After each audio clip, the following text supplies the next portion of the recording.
వైద్యం సరైన వైద్య విధానాలు జరుగుతున్నాయి లేదని దాని గురించి మాట్లాడాం.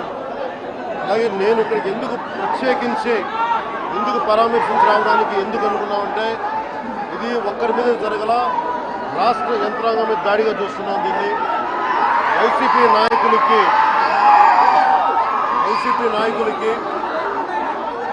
11 సీట్లకు ప్రజలు పరిమితం చేసినా కానీ ఇంకా అహంకారం చావాలా. ఈ అహంకారం తగ్గే వరకు మిమ్మల్ని వదలం.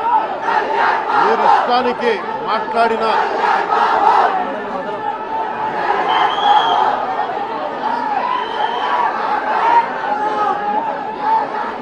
అహంకారంతో కొట్టుకొని మీరు ఈ పరిస్థితికి వచ్చారు. ఇది ఈ వ్యక్తి మీదే కాదు, గత గాలివీడు మండలం సంబంధించి గతంలో కూడా ఏంటా మీరు ఎప్పుడు ఏ స్లోగన్ ఇవ్వాలో మీకు తెలియదు. అక్కడండి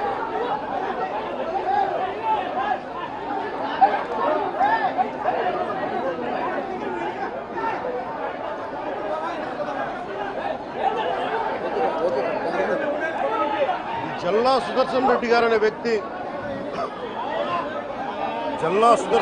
అనే వ్యక్తి ఈరోజు జవహర్ బాబు గారి మీద దాడి చేయడం కాదు, ఇతనికి దాడి చేయడం అనేది